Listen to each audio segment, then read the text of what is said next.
Call the meeting to order. Village clerk, please call roll. Burgess. Here. Gordon. Here. Myers. Here. Costa. Here. Washington. Here. Williams. Here. All right, I don't see the insurance company here yet. I don't So, see them here either yet. so we'll move to item number 3, we'll move to fees and fines. And,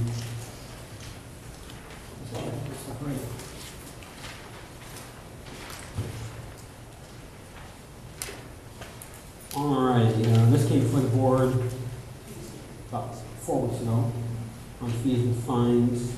Talked to a couple of the trustees, and so far what I have is, it looks like everything's acceptable except for one thing. What we're gonna do is leave village stickers for passengers. Leave those at the current rate at $30. However, anything else which is commercial, it would all raise by $5.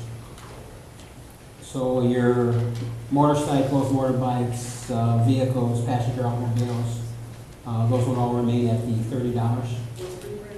Only when it comes to recreational vehicles, buses, trucks, so you're looking at your larger vehicles. Now, is there any other questions about any other fines and fees that were presented to the board? I mean, I talked to a couple of trustees about the village stickers, but they didn't have any problems with any of the other fines and fees. So we'll get this through the attorneys and have them drop the ordinances for these. I would hope they have it ready for us by Tuesday night. Again, we will not touch passenger vehicles, so it won't affect those residents. It'll affect more businesses when it comes to the rates. And again, it's only $5 for those stickers. Now, the other thing you have before you, did you pass that out yet? What's that? The 2 ordinances? Yes. Okay. Everything you gave me. Okay, so you have before you, in fact, I'm going to be sending this to the ordinance review committee. You have 2 more, if I look at fines and fees that I'm presenting to the ordinance review committee, but I'm letting the board know. One, if you want to call it the red box fee, because we only have a red box machine in Sauk Village, but there would be a license that would be required for that. No, we don't. So what you have before you is an ordinance that will be going to the zoning, or to the ordinance review committee to, for that, okay? We have red box requirements. No, so that's what you have before you, an ordinance for that. And that's why it's kind of nicknamed the red box. It's probably just gonna be the video. Yeah, you have that one right there. And then you have a second one before you, which is a fleet ordinance, which would affect businesses who have fleets of vehicles. That one was like this, right? 611. That's it right there. Fleet licenses. Yeah. So that one's going to the ordinance review committee, but I want to make sure the board had time to review it. Do you have any questions, Trustee Myers, or anything you want to add? Or? Yeah, no, I know. So this one's going to the ordinance review committee? Both of them. Yep.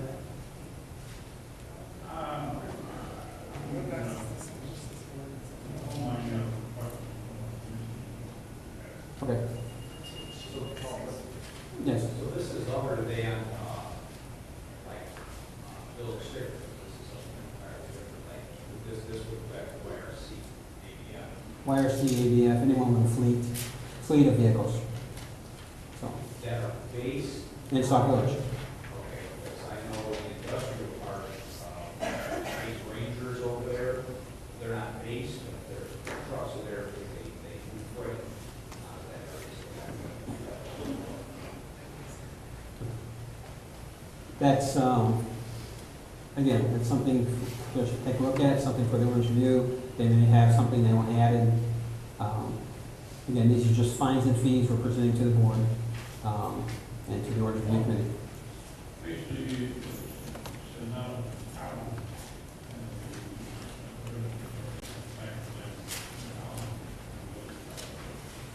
Mike, excuse me, can you use your mic, please? Please. Don't be mean.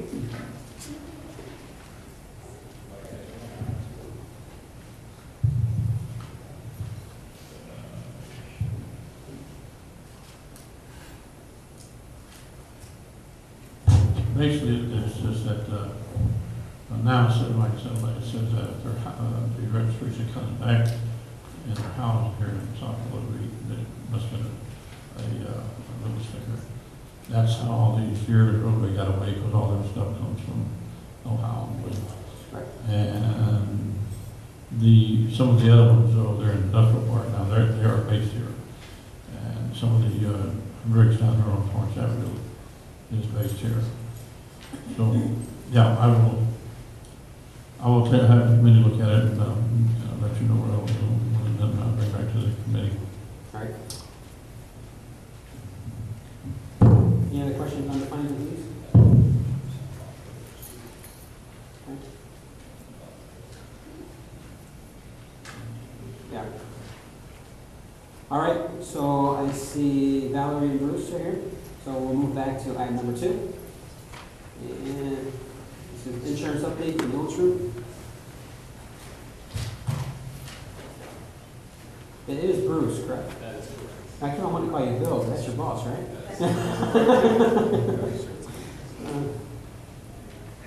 Trustee Myers, can you get that right, please? They're going to need copies. They should have copies already. Okay. Village of Sauk Village, like this year, 2014, 2015, executive insurance renewal.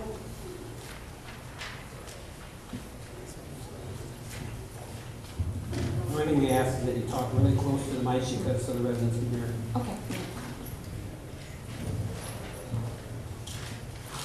All right, go ahead. Good evening, everyone. We are here to present the insurance renewal numbers for the 327, 14 through 15 policy year. What we did this year was we marketed your insurance coverages very heavily to the entire world that does insurance for Cook County / Will County. And in the packet, I provided you with a synopsis of what carriers were able to do for your program. We did get several declinations due to prior year's losses, and that's pursuant to the loss information that we shared with you last week, so that you can see what they were basing their information on. However, your carrier that we switched you to last year, which is ACE, was very happy with the way your program is progressing. So it has a lot to do with what you're doing with the safety programming and your risk management overall. And as a result, he was comfortable with issuing renewal terms. So that is what we have this year. We have an overall 6% reduction. It involves all of your coverages that are shown on the chart. And so what's shown on your chart is that you have your liability coverages with ACE, and it shows what your self-insured retention level is. We were able to maintain that and not go to a higher level. Some carriers that we approached were willing to write with for you. However, they wanted to do it at a much higher, what we call an attachment point, which would put the village at a severe disadvantage financially. So it's something that when you get to that point where we have managed losses down to the level where we expect, which is $50,000 for a series of years, we need at least 3 good clean ones to really move. But once you get to that point where you're looking at, do I want to raise or lower, that's down the road piece. So that was something that was off the table, but at least we are happy to learn that there are carriers out there that want to look at you as you grow in your risk management program. So for right now, ACE is the carrier. They also offered some umbrella terms. You do not have an umbrella policy currently, so we were able to give you some numbers. ACE is not the carrier that offered that. It's Markel that offered that, but that you can see that. Also, Chubb is your property insurance carrier, and they were willing to offer terms as well. We have done some work on properties, which they were happy to see that we're looking at maintenance, we're looking at preventative things. we're looking at what we need to do from a long-range standpoint to protect the interests of the village from a property standpoint, and they are very interested in seeing that. So if we go, sure. Another thing is, with regard to the property, and we talked about flood coverage, we were able to get Chuck to take over flood coverage for all the properties, and we didn't have to have any anymore. So that was a good negotiation with Chuck as well. We didn't hear what he said.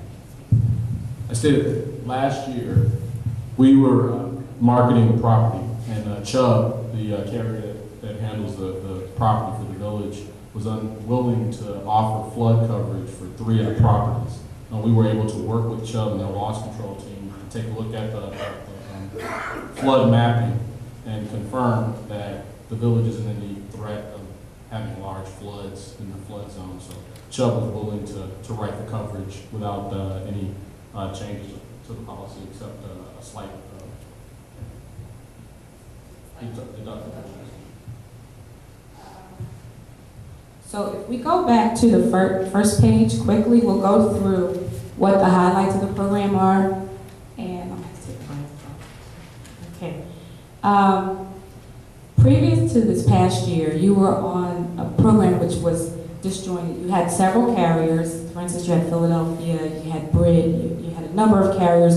And our concern was at that time that there might have been some gaps because you had one carrier for auto, one carrier for liability, another carrier for property, and wasn't quite sure who was doing what when it would come down to a loss occurring. So we wanted to make it a more cohesive program, and that's why we put it with ACE last year, and ACE gave the better terms. ACE also gave the better terms again this year. So now we've eliminated those liability gaps, and we're able to make sure that you have consistent coverage. The other issue was in the areas of employment practices liability. We were working on that so that the carrier ACE is now comfortable with what direction you're going to approach those kinds of claims. The issue that we still are faced with is the amount of limit that we have.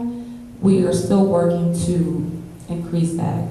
We still feel that what the village carries right now and what we have on the table for you again is something that really needs to be looked at. So we made sure that you have the pricing so that you can look at and see what you want to do with your budget and when you can start to factor that into the budget. As far as claims management goes, we placed you with the third-party administrator last year. That company is working out well. There's a few things that we talked about last week that we need to do as far as planning so that we can make that work more efficiently for you. And it has a lot to do with finances, so that's what they do. They manage the claims for the village, and we have been fortunate that our number of claims is substantially down. So they are looking forward to meeting with us to do that kind of work.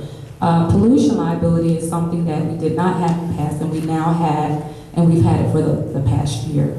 So that's an enhancement to your program.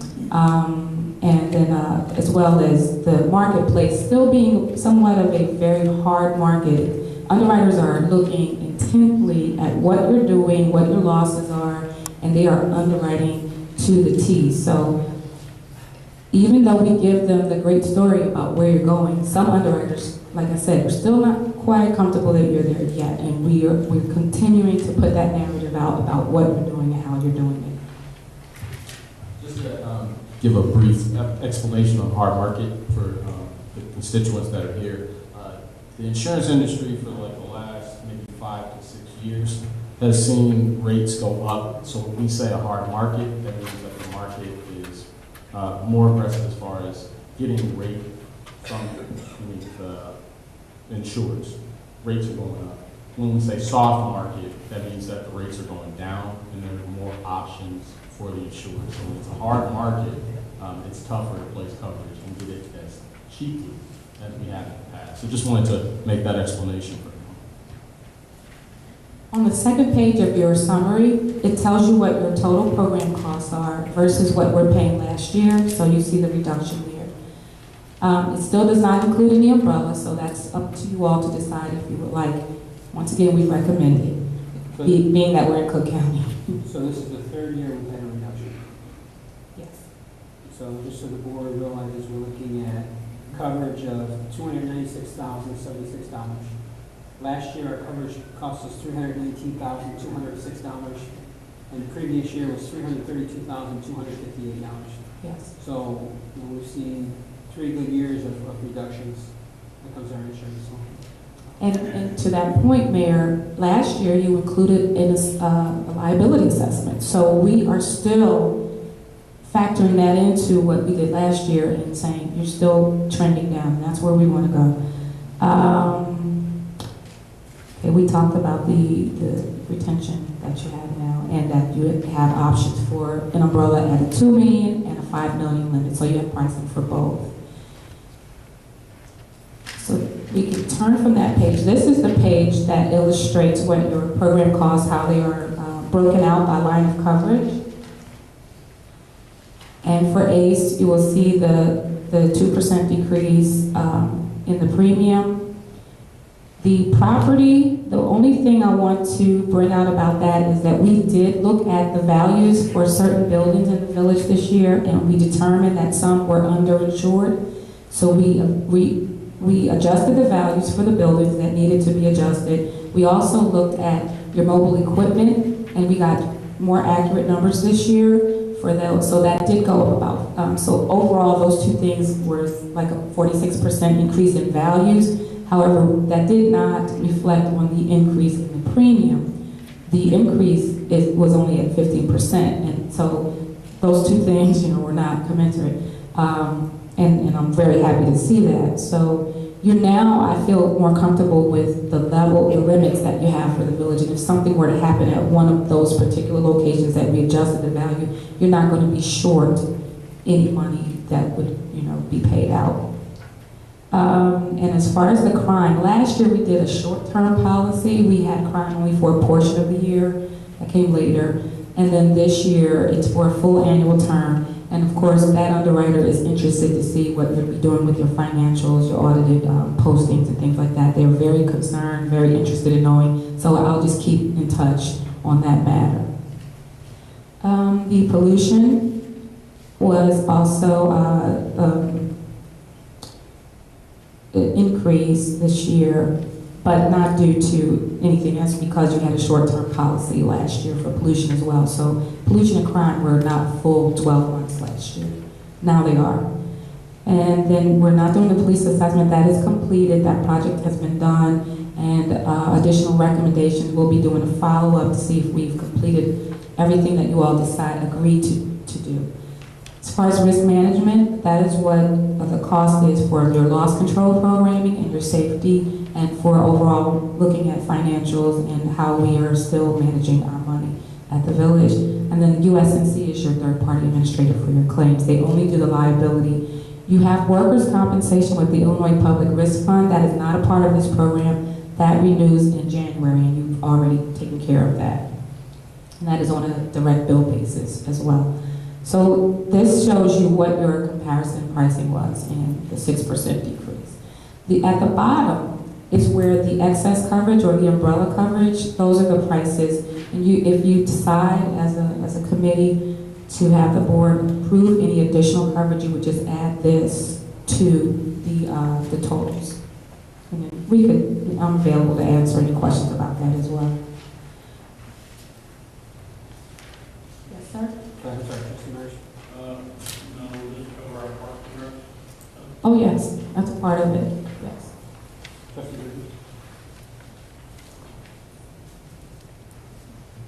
Marsh. Okay, I have two questions. The first question, for our vehicles, what is the deductible? I didn't see that on there. Your deductible for your vehicles is in the chart.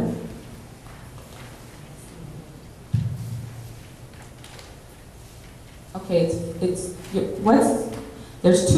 little short column that says ACE, auto physical damage on the chart, right? Next to it's the very first one, it's a smaller, okay, that's auto physical damage is collision and comprehensive coverage.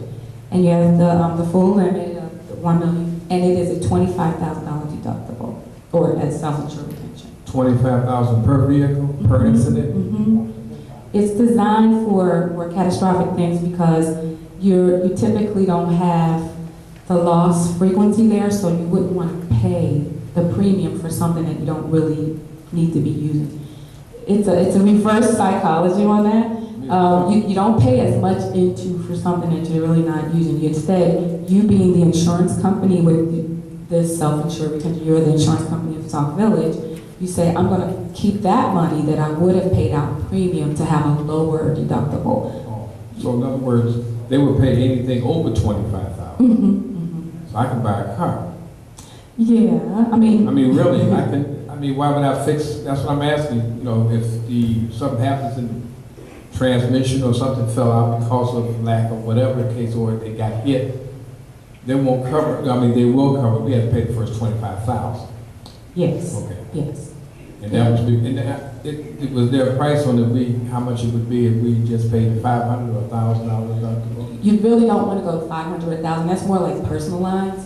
For commercial, you want to start around the 5 or 10 on a self-insured retention program, primarily because you're trying to wade above what's going on underneath at the personal primary levels with $0 deductibles or $1,000 deductible, so that you're not paying for every little fender bender or crinkle to the car.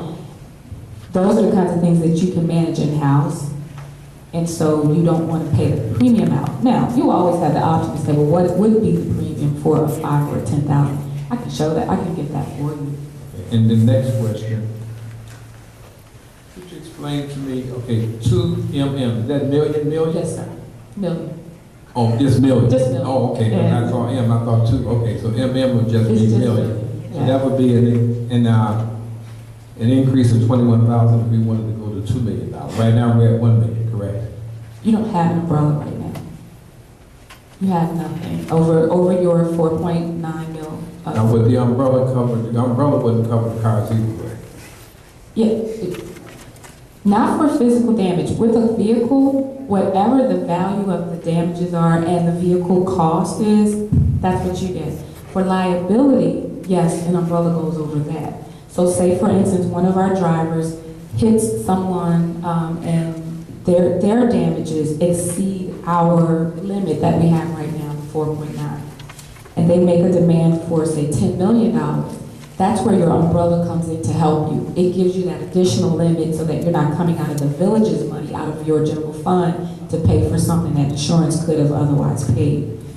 That's only for liability. Auto physical damage is just like property. You're only going to get what the thing is worth. That's it. You're not going to get any more. It's not made to over indemnify you or make you more than whole. They just get you back to what you had. Okay. All right, is there a minimum for, well, I guess litigation would be something different. That wouldn't be anything that you guys would cover. In other words, if someone sues us, we have to pay the first $50,000. That's nothing that you have to. That is factored into this. So defense costs are within, yes. That is factored into the program. Right, and we would pay the first 50. Yeah. Okay, thank you. Let's go back to the self-insured number. How have they changed since last year? Are they the same? The self-insured retentions? Right, like you talked about 29,000. Was it different last year? No, So it's the same as it it's was the last same. year? Yes, your retention levels are the same. So the self-insured levels have not changed in this policy? No. Okay. Just want to make sure that the board realizes, this is not something different. This is what was passed last year. Yeah. The only difference is on the flood for one location, which we can talk about that separately, but for one location only, that has a higher deductible because it is considered in a flood zone. But other than that, the rest of the properties are at the same deductible. But there's no other change in your deductible or your self-insured retention structure. Trustee Myers.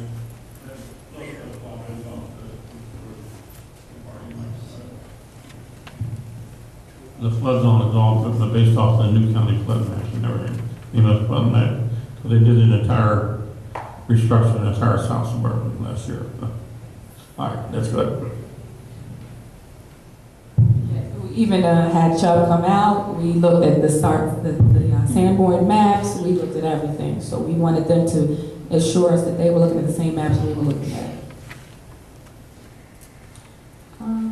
And then That's pretty much it. This page just gives you the marketing synopsis for your own information, so that you'll know due diligence was done for the village to obtain the most competitive quotes available. All right. Any other questions for Valerie and Bruce? All right, I think we need to vote on this next Tuesday night. All right, if you have any questions, so let myself or Mohan know, we'll reach out and see if we can get the answers for you. In case you have any problems sleeping tonight, you want to go back through and read it again, question pops up. So, thank you very much.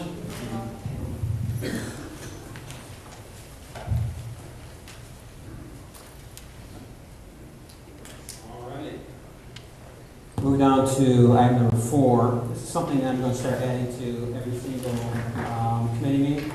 This is cost savings initiatives. What we're looking for the board to do is bring your ideas to the table and present it to the board. If you come across anything that you think of, any cost saving initiatives, this is where we're going to open up to the board. Trustee Myers? I thought you were ready. Yes. I'm good. You go first. I'm in contact with a new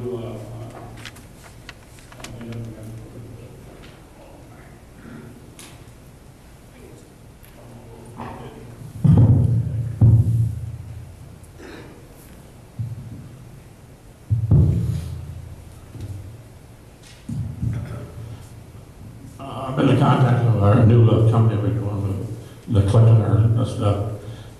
And they gave a pretty good rundown of the things they was involved with. One of the things is they are already tied in with the state controller. And I spoke to the gentleman. They're getting everything ready to set us up with that, where we can contact the controller to definitely go after the people that owes us quite a bit of money. There's roughly about, Sherry and I figured out about $180,000 out there that owes this in debt, and that's only for about 6. That goes back for last year's stuff. One of the other avenues they asked if we wanted to, and I spoke to you briefly about it, is there's another avenue they can go after, is if the people that owes the money to us, like do one, well, there's a couple of them, owes us $20,000 in fines. There's another avenue they can go petition, Village of Sauk Village petition, the state of Illinois Secretary of State to have a driving privilege pool until he makes arrangements for the Village of Sauk Village for the payment of that amount he owes us. And I did instruct him to send us the literature and I can give it to the board and everything. I would like to research that too. That's one. Thank you. Anyone else have anything like to present to the board tonight?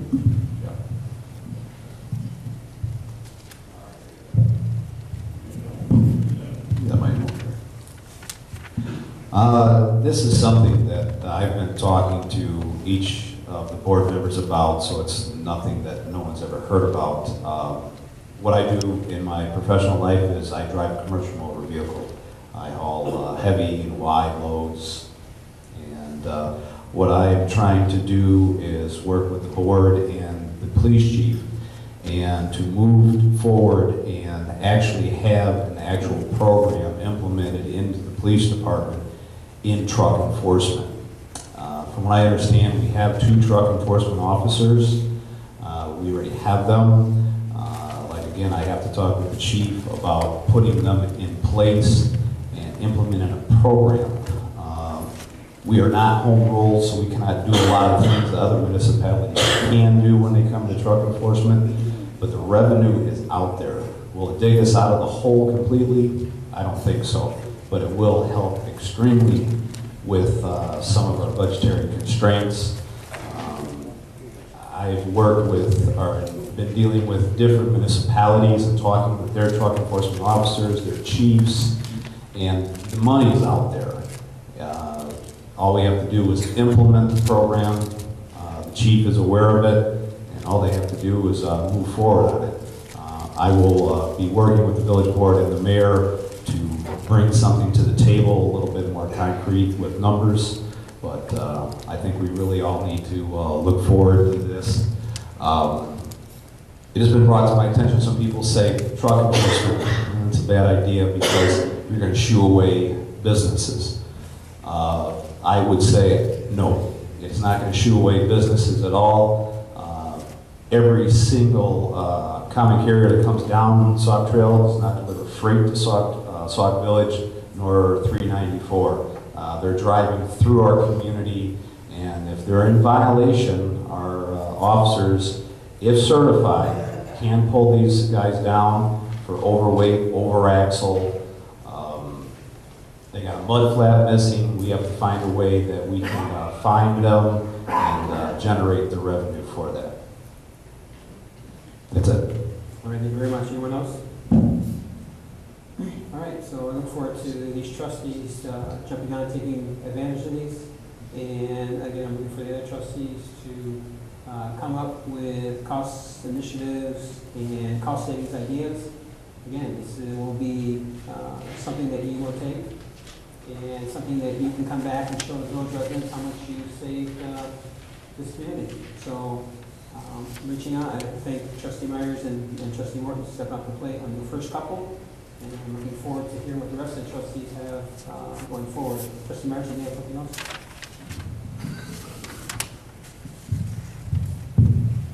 I had the honor of going to the Directors Board meeting the other day, and I learned that this year they're going to shut down around 30 at the railroad tracks and put the viaduct in. And that means that everything's going to come through Sauk Village. They're either coming off of 394 and going to all the way up to Sauk Trail to get on 30, or they coming down Torrance Avenue to go around and make the loop. So we're going to have an awful lot of traffic coming through there. And the president of the board had a problem. It'll take up to 6 months to get that overpass done, if it's done by then. So it's something that we're going to have to encounter for a while, so to put the residents and the entire town is going to be pretty tight there for a while. Last I heard, I think it's going to be more longer than 6 months, unless they expedite some pretty much a lot of work. But the way it looks is they're going to be doing half of that at a time. So traffic, you're correct. Traffic will still be able to flow through there slowly, which it does also mean that we'll see additional traffic coming down Sauk Trail. Stager Road is expecting additional traffic, and Glenwood Lansing Road over in that area somewhere. When they're talking about the way people are going to flow around. So again, I get updates through IDOT to Southborough mayors and managers. This is a major improvement, expansion, whatever you want to call it, for Route 30. It's also inside Linwood. So there's a lot of excitement about getting a project like this, especially on the south side. So I think it's this year. It's supposed to be started. The question I brought up, Mayor, to the board, is that those big trucks on the terrace attack our roads. All right, even though that's supposed to be there rated for them, but you get this semi to there. Is there any way maybe our engineer can contact, and I guess at the end I'm not putting it up. But that's one reason why they redid Sauk Trail 2 years ago, in anticipation for this major. I don't know if they're good on Sauk Trail, like that one, even up to take your van. So, try to verify it. No, I understand, but again. But, I mean, can we get the whole, people, see if there's any type of revenue they give, we can get from it to repair the road, or? That's not a road. Sauk Trail's not. Sauk Trail is a state road. I always get mixed up. State, county. Yeah. Just lines up a little bit. So it's not Sauk Village Road. Straight. But again, we are, I didn't make it to the transportation meeting the other day, but we were, Sauk Village was on there to have additional roads to be qualified for state funds for, I think we put in for Cornell, 223rd Street. We've already had, if you remember last year, we had 223rd Street from Torrance all the way to Burnham, or almost to Burnham, was repaved. We put in for the rest of Cornell, going all the way from 223rd Street from Cornell all the way over. It's because we know that as traffic gets heavy coming down Sauk Trail, people will probably go off going on Cornell and try to bypass going down 223rd Street. So, I mean, we have put in for additional funds for those roads. And it just went for transportation board. I don't know, Tom, were you at that meeting? Today, it was today. It was today? And it's moved forward. So they gave the okay? Yes. Okay, so that's some good word, good news. So thank you very much. So, all right. All right. And that leads right into road projects. Comes from Baxter and Woodward.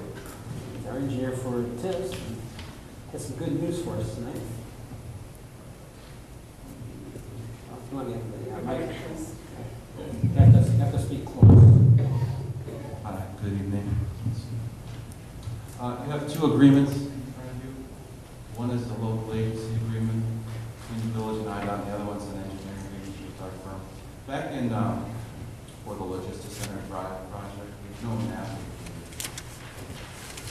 Everyone's familiar with the project over in tip 3. Back in '04, the village received a grant from Congressman Jackson's office to construct the road, and the grant was around $600,000. The whole project at the time was estimated $3 or more, so it wasn't going to cover the full amount of the project. So at the time, the village decided to use funds for engineering. So we did phase 1 engineering with federal aid funds, all in IDOT's format. And then that was approved in, I believe, 07. We were just completing the former Jacobson building, the WSI building. Can't hear us yet, Kevin. Oh, You sorry. should put it mic closer to it. You almost have to eat it. We were completing the WSI building, or the former Jacobson building. And at the time, the village wanted to move forward with the Logistics Center Drive project, and they could not wait for the IDOT to approve the federal aid agreement. It takes 6 to 12 months. So they elected to fund it locally with the TIF 3 funds. And that is an exhibit to the agreement. That is an agreement. That was not executed. IDOT, the village paid that to the TIF funds. About in late 12, the Federal Highway Administration decided to take back, take it back. After that, the project kind of stalled out. The TIF building stopped about then. So the project's been on hold for some years. And then in late 12, the FHWA notified all communities that had active grants that they were taking the money back, and because they wouldn't use it for other purposes. And IDOT stepped in on the village's behalf and took the balance of the funds. It was about $480,000 to use for their own purposes, and they've agreed to give the village state funds in return. And since the project's still on hold pending further development, at the request of the village, IDOT has agreed to reimburse the village for engineering funds expended to date for the building of the Logistics Center Drive design funds. It's about, the agreement you have is for 167. I think we spent about 140.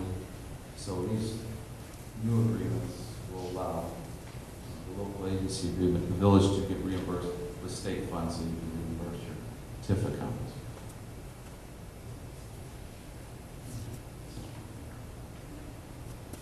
So, which is good news again. Village chose to, what was back in 2006, 2007, to go ahead and use the TIF account, TIF funds to do all the work.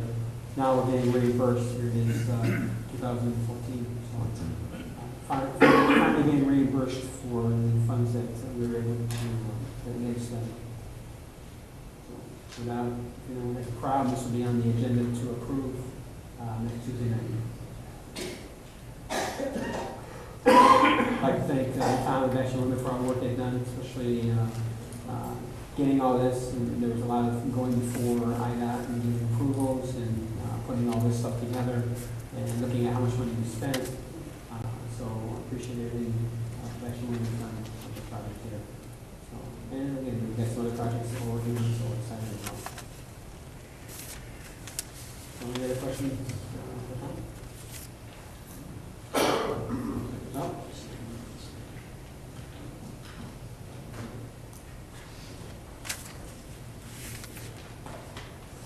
Oh, it's about 140,000. Show us. Oh, he was asking what the reimbursement would be to the village. You said that. About 140,000.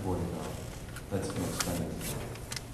And there's still money in the agreement to continue with the project in the situation where, and we met with the developer in January, and they're very interested in a couple of parcels on the site. That's a good meeting. All right. Thank you very much.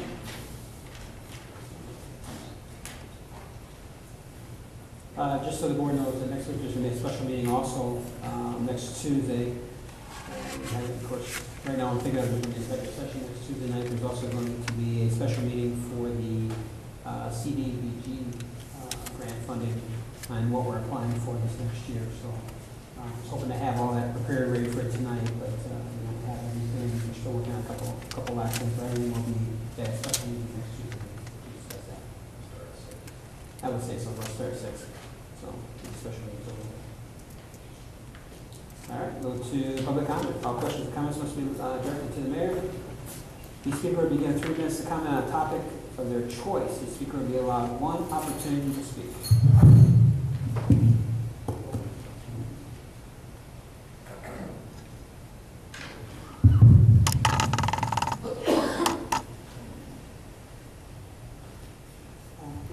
Hello, I'm Bernadine Hopkins. My first question is on the fines and fees, the red box. What amount are you talking about, and how does that work? Also, I'd like to know what you mean about the fleet tax. How does that work? What fleets are you speaking of here in the village? And the fifth, for number 5, does the reimbursement that he was speaking of, does it go to Robertson Engineering, or does it go to the village? And those are my questions. All right.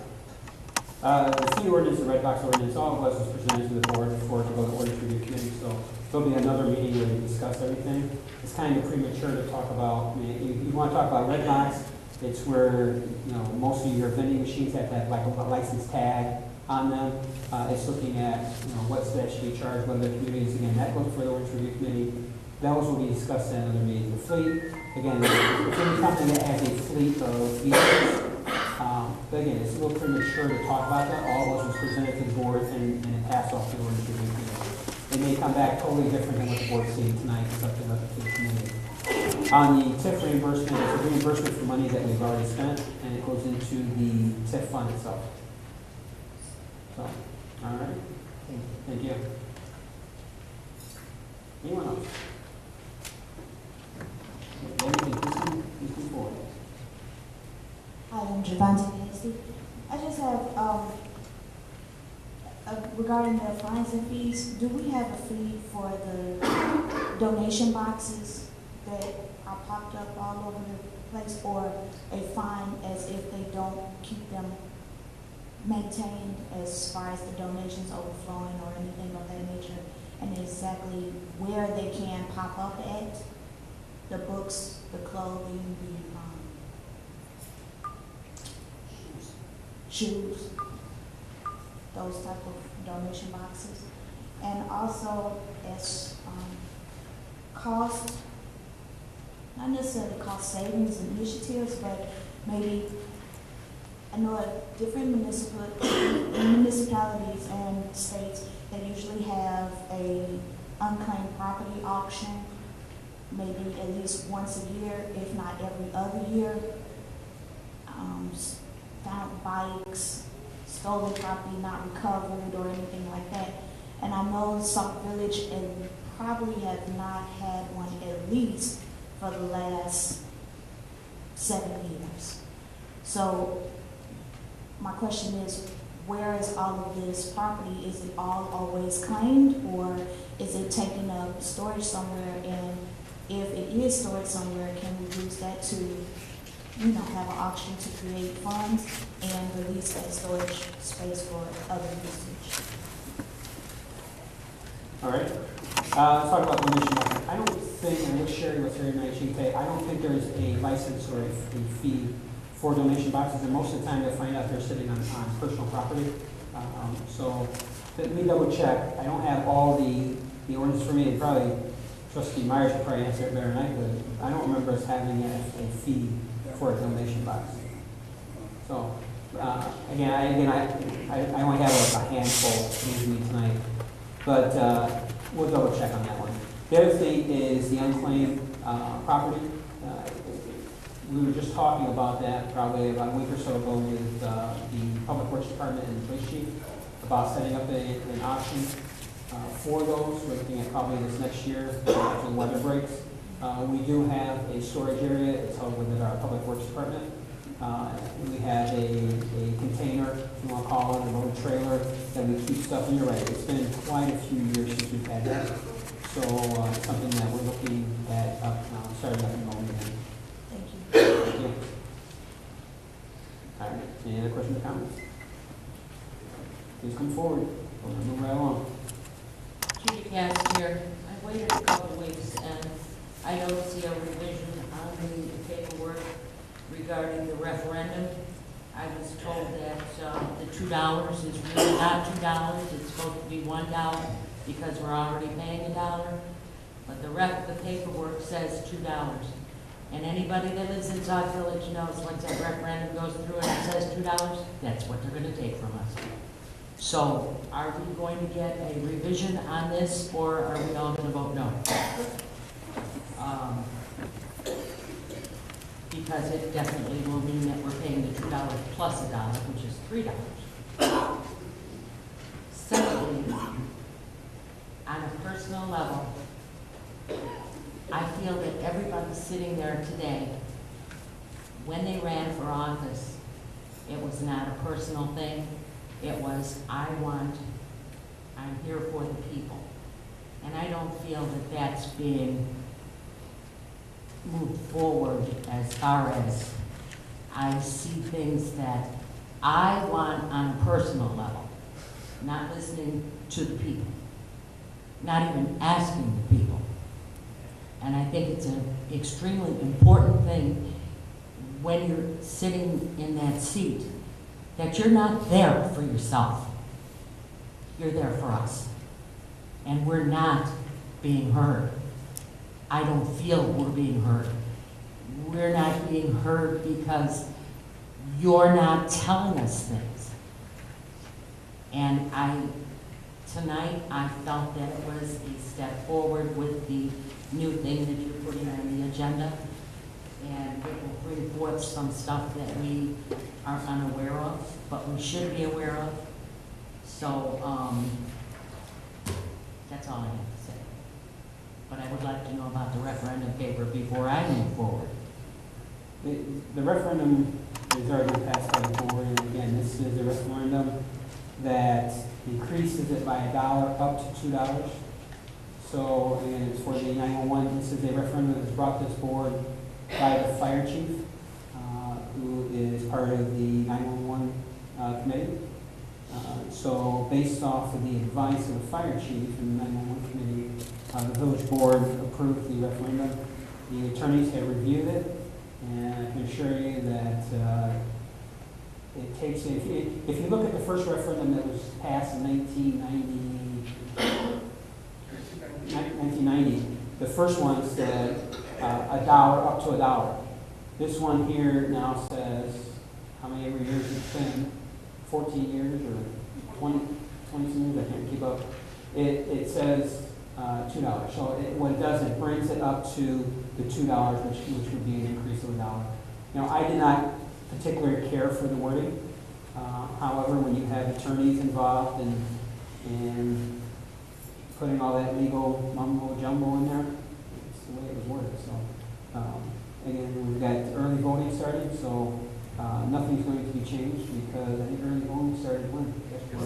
Monday, it started Monday. So this ballot is already out there and early voting has already started. I just have a comment. You made a statement that the board passed the referendum. No, the board didn't pass the referendum. Passed the ordinance to put the referendum on the ballot, I'm sorry. And the reason for that is the board did it rather than normally you would have to go out there and have petitions. I'm pretty sure that Julia then would know what that means, that to have something put on the agenda, you'd have to petition. Well, the board could supersede that and have it put on, with the consent of the board, to have it put on the ballot, the referendum itself. But we didn't pass the referendum, we just passed to have it put on the ballot. We passed the referendum, but that would be something different. But we're not home rules, first of all, so we have to put it out there. We put it out there to have it put on the ballot. Now, the way the wording is, I haven't seen the ballot. I don't know what the wording, but I understand that you were saying the wording states that it would be a $2 increase. Really, it's really a $1 increase to $2, but if it says $2 increase, then I can understand what you're saying, but I haven't had a chance to see one of the ballots to see that. It's on the ordinance. The ordinance that was passed. It just says $1 increase, or it says $2? It says the increase, what's that? The wording was not. Yeah, the increase to $2 or something like that, so. $2, T-O, $2. Okay, all right. Well, just in reference to Ms. Gass' question, I did speak with Chief Stopford yesterday and asked for clarification. And it did go out on the email blast. It should be on the website tonight, and it will be posted in the hallways tomorrow. This was a conversation he and I just had yesterday to try to make it more clear to the residents that it's not a $2 increase, it's an increase of $1, quoting the ordinances that the mayor just spoke about. The ordinance in 1990 was the first ordinance that charged the $1. The 911 fee has not been increased since 1990. And this was per Chief Stopford's request. So that will be posted in the hallway tomorrow, will be available in the library tomorrow. It's already gone out on an email blast late last night. Hopefully it's on the website. If not, I'll make sure Gerald posts it there tomorrow. But we are trying to make it as clear as possible that it is not a $2 increase. Chief Stopford requested a $1 increase in addition to the original fee of $1 from the ordinance in 1990. If there's anybody else has any questions about that ordinance, I would be more than happy to speak with you or refer you to the attorneys. But what you're saying, Ms. Cass, cannot be changed because that's already been voted on and approved by the board and is already on a ballot. But if you have any questions, I'd be happy to explain. Any questions, any answers from me? And thank you, trustee, for catching that, because we didn't pass the referendum, you're correct. We passed the ordinance to put it on for referendum. Put it on there. The attorney, it's not worded clearly. The mayor said it, the trustees have said it, we all agree, the fire chief has said it. It's worded very poorly. This is word of mouth that's going to have to get out, that we need to make sure everybody understands it's a $1 increase. My point is, what is worded, it did not come through the board before the attorney took it. Yes. We wrote it up, and then they said that legal-wise, this is how it has to be written. That's what the attorneys brought to the board, the legal way that it has to be written, so that the residents know the total amount of what they're going to be charged. It's not as clear as it could be, but it's the way it legally had to be stated, so the residents knew what the charge was going to be. Mr. Griffin. I'm Nathan Griffin from 22317 Brookwood. I have a couple comments that I would like to say. First of all, I want to give God the honor. Next, I would like to give our mayor, the board, and above all, the clerk. Now, I'm going to point out about the clerk last, but I'm going to try to say this real quick. I just want to say that I truly appreciate the honor that you bestowed upon me last week. I think it was a wonderful thing, not only for me, but I think it was a wonderful thing for African Americans, because this was the first time, as I can remember in the village, that this ever happened. So this was a first, and I think it was one of the greatest things that could happen. Next, I want to say, I think it was quite a few people, you don't know what you really miss about the diversity dinner. That was one of the most astounding dinner and gathering that we could have in the village. It is one way to get us all together. And I think that is one of the most wonderful things. Try to get the village together. We all have a job in the village, regardless of how you look at things. And I think if we come together, we sit down, we talk our differences out, we can get something done. And I just want to say, I'm thankful for having this opportunity. Thank you.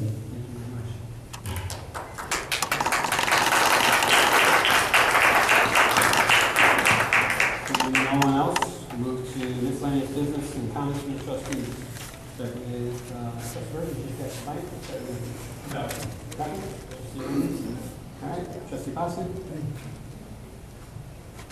Thank you, Mr. Mayor. I just want to remind everybody that I have flyers back there for the summer programs. If you'd like to fill them out and turn them in, I really would appreciate it. I also put a new flyer back there where we will respond now. We'll have a special food drive March 25th from 4 to 6 p.m. for everybody who needs food. This is open to all residents of Cook County, not just the village, but all residents of Cook County.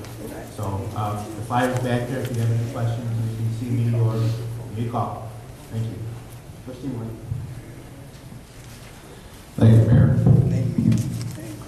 Just wanted to announce, I don't have the flyers back there yet, but on March 27th, here at the Municipal Center, between 10 and 1 p.m., the Democratic Women of the South Suburbs are putting on Get Covered America. It's another enrollment workshop. A lot of the state reps and senators and this municipality included has put this on, but this is something else. So please pass this along to your friends and neighbors.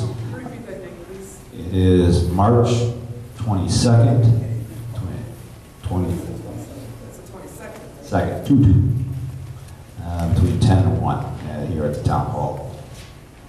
I have something here not pertaining to Sauk Village, but the first annual Chicago Heights Park District is putting on a run for the troops home and away, beginning on Saturday, the 31st of May. It starts at 8 o'clock. It begins at the Recreational Center, and the address is 1400 Chicago Road in Chicago Heights. It is a 5K run. It is $25, and it says here all proceeds will be donated to the Chicago Heights Park District, USO of Illinois, and the Chicago Heights Lions Club. That's all I have. Thank you. Trustee Washington. Thank you, Mr. Mayor. Just one reminder that our meetings have changed from on Thursdays to the second Monday of every month, and we will be having our neighborhood watch at 7 o'clock this coming Monday at the fire station. I just also want to say that my committee, along with myself, we've been working very hard to expand the neighborhood watch based on some concerns that residents have had. We have been expanding in regard to our No Texting While Driving campaign, along with our No Bullying campaign. So I will give more details in my report on next Tuesday. But I do want to remind everyone, if you want to be a part of our video that we're going to be making, there are flyers in the back that will give you more information. And I want to invite everyone to come Monday to our neighborhood watch meeting at the fire station. And that concludes my report. Trustee Myers. Just one thing, Debbie, how much notice do I need to call an emergency meeting for my committee? Is it 48 hours or 24? Yes, 48 hours. 48 hours. Okay, I will give you a call tomorrow or we can get that up. You want to have a meeting at 2 on Thursday or what? I'm gonna probably have to go to Friday because I'm in class as always. Right. Yeah, you have to go to Friday. Okay. Thank you, Mr. Mayor. Thank you very much. Just kind of the board know, last Tuesday night, I know with representatives from Wayne Steel. Wayne Steel has been in Sauk Village since about 1999, and they've always had an agreement to run their trucks from Wayne Steel going across the railroad tracks into Ford Motor Company. Last week, earlier, they were pulled over by Cook County sheriffs. They were fined heavily for overweight trucks. And as everyone remembers, that used to be a state road. They had agreement with the state. And now the county owns that road. If you remember, state and county switched roads. State took over Torrance Avenue, the county took over Cottage Grove. I met with them on Tuesday night. On Tuesday night after the board meeting, I started sending emails out looking for help to resolve this. I want to tell you how grave a situation this was. Their first ticket they received was for over $22,000. Just one ticket. Wayne Steel and Set Steel has approximately 166 workers, employees at that location. They were pretty much shut down. They tried for a couple of days after receiving the first tickets to put trucks on the road that met the weight limit. However, they ended up shutting down because they could not supply them. I would just like to make it public. I like to personally thank Executive Director Ed Hazel from South Florida Mayors and Managers. I'd like to personally thank Commissioner John Yonan from the Department of Transportation and Highways.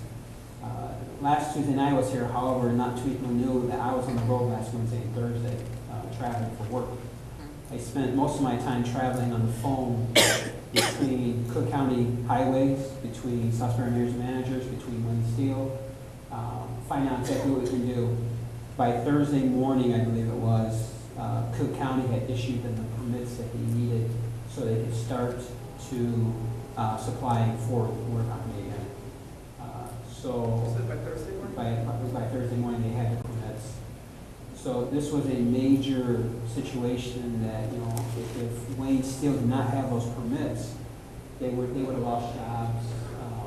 They would have lost the jobs that they do for Ford, and Ford would have went other places looking for people. So putting a letter out from the mayor's office, thanking those people. I've already emailed the individuals involved, thanking them for their support. Again, you think about since 1997, they've been doing this, and all of a sudden, the county sheriff's office shut it down. So it was a lot of work on behalf of everyone to make sure that we did not lose a major company in our village. So just want to make sure the board knew about that. After that said, I got a prepared statement, and again, I don't usually respond to this stuff, but I'm going to go ahead and read this. This last week, I received a number of calls, messages, and emails. Not picking me up. How's this? This last week, I received a number of calls, messages, and people stopping by, asking what I'm going to do about what's being posted on Facebook. First, let me say, I don't make my decisions or take advice from Facebook. I'm not friends with those who have chosen to negatively attack our community, and especially those who attack that no longer live in Sauk Village. It would seem that some would think that I need to be aware of these attacks and I should respond. I have not responded to the petty, insignificant attacks in the past, and not sure why others would think that I should now. However, tonight I will give my opinion. These individuals who constantly attack Sauk Village are small-minded cowards. They are little people looking for attention while hiding behind a computer screen in the corner of their house not located in Sauk Village. They are no different than a child who breaks a window and hides in a garage so not to be found by their parents or authorities. They are no different than an immature troublemaker that breaks into an office in the dark of night to falsify documents. They have no proof of what they post. They make up stories to stir up the pot and speculate on what they would do if they were in this seat, with hopes that someday they will be able to say, "I told you so," or hopes that just one of their posts are correct. These individuals feel that Sauk Village can only change if people do and like only what they say and post.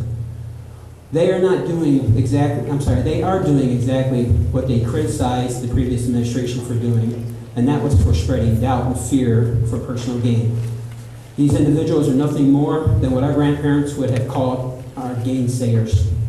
These individuals are bitter, and not just at this administration, but also at the residents for their choice in the last election, and in an election quite a few years back. They are determined to destroy this community and not help. They have no love for Sauk Village, only hatred. They have abandoned our community in hatred and work to destroy anything positive through doubt and fear. Someone who truly loves something will do what they can to help, not tear down. They are the one with a helping hand when you are down, and are willing to provide help and look for plans to better your future.